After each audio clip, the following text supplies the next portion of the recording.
नमस्कार, mister happy टममा यहाँहरूलाई स्वागत छ। आज हजुरहरूको लागि रेस्टुरेन्टको जस्तै रसिलो र स्वादिष्ट चिकन चिल्लीको रेसिपी लिएर आएको छु।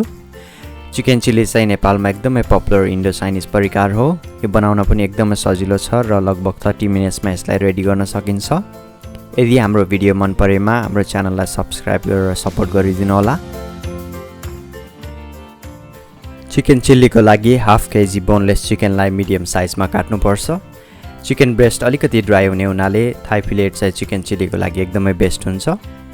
एउटा ग्रीन क्याप्सिकम र रेड क्याप्सिकमलाई भिडियोमा देखाए जस्तै गरी स्क्वायर शेपमा काट्नु होला। त्यसै गरी स्क्वायर शेपमा काटेको एउटा रातो प्याज, मसिनो गरी लाम्चो गरी काटेको हरियो प्याज र 5 वटा जति हरियो खुर्सानी, 1 चम्चा चिली फ्लेक्स, 1 चम्चा अदुवा र लसुनको पेस्ट, 1 चम्चा चप गरेको अदुवा र लसुन, 1 चम्चा रातो खुर्सानीको धुलो, 1 चम्चा जिराको धुलो, 2 चम्चा नुन, 4 चम्चा टोमेटो केचप, 2 चम्चा स्वीट चिली सस, 4 चम्चा सोया सस, त्यसै गरी 3 चम्चा प्लेन फ्लावर, 1 चम्चा कर्नस्टार्च। कर्नस्टार्च चाहिँ अप्सनल हो, तर यसले चिकन चिल्लीलाई रेस्टुरेन्टमा बनाए जस्तै गरी क्रन्ची र मिठो बनाउँछ। सबैभन्दा पहिला हामी चिकनलाई म्यारिनेसन गरेर फ्राई गर्छौँ। चिकन म्यारिनेसन गर्नको लागि एउटा मिक्सिङ बाउलमा चिकनलाई राख्नु होला। अब चिकनमा 1 चम्चा नुन, 1 चम्चा रातो खुर्सानीको धुलो, 1 चम्चा अदुवा र लसुनको पेस्ट, 1 चम्चा जिराको धुलो, 3 चम्चा प्लेन फ्लावर र 1 चम्चा कर्नस्टार्च पनि थपिदिउँ। त्यसै गरी 2 चम्चा सोया सस र अलिकति पानी हालेर चिकनलाई राम्रोसँग म्यारिनेसन गर्नुहोला। हाम्रो चिकन म्यारिनेसन चाहिँ रेडी भयो। अब यसलाई हामी फ्राई गर्छौँ। म्यारिनेसन गरेको चिकनलाई भेजिटेबल ओइलमा हजुरहरूले 5 मिनट मजाले फ्राई गर्नुहोला। चिकन फ्राई गरेर पनि सकियो। हेर्नुहोस् त एकदमै रसिलो देखिएको छ। अब नेक्स्ट स्टेपमा हामी चिकन चिल्लीको लागि ससहरूको मिक्सचर रेडी गर्छौँ।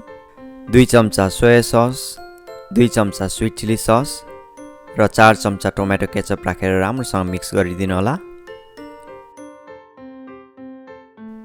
अब 1 चम्चा चिली फ्लेक्स पनि एड गरिदिउँ। यदि हजुरहरूलाई धेरै पिरो मन पर्दैन भने यसलाई नराख्दा पनि हुन्छ। हाम्रो सस चाहिँ एकदमै मजाको देखिएको छ। चिकन चिल्लीको लागि ससको मिक्सचर चाहिँ राइट एमाउन्टमा हुनु एकदमै जरुरी छ। फाइनली अब हामी चिकन चिल्ली बनाउनतिर लाग्छौँ। एउटा प्यानमा 3 चम्चा जति भेजिटेबल ओइललाई तताउनु होला।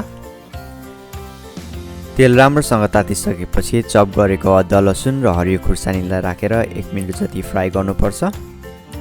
यसरी फ्राई गर्दा अदुवा लसुन र खुर्सानी डढ्नु चाहिँ हुँदैन।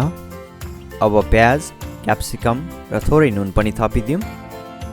यसपछि भेजिटेबल्सलाई 5 मिनट जति हाई हिटमा चलाउँदै पकाउँछौँ। 5 मिनटपछि भेजिटेबल्स लगभग 50% पाक्छ। चिकन चिल्लीको लागि भेजिटेबल्स धेरै पाक्नु हुँदैन।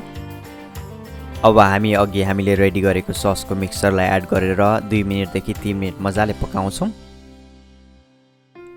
फ्राई गरेर राखेको चिकनलाई पनि थपिदिउँ। अब थप 2 मिनट पकाएपछि चिकन चिल्ली सर्भ गर्नको लागि रेडी हुन्छ। हेर्नुहोस् त देख्दैखेरि खाउँ खाउँ लाग्ने देखिएको छैन त। हजुरहरूलाई आजको भिडियो कस्तो लाग्यो? सुझाव र प्रतिक्रिया दिन नभुल्नुहोला। आशा गर्छौँ हाम्रो भिडियो हजुरहरूलाई घरमै चिकन चिल्ली बनाउनको लागि हेल्पफुल हुनेछ। कृपया हाम्रो च्यानललाई शेयर अनि सब्स्क्राइब गर्न नभुल्नुहोला।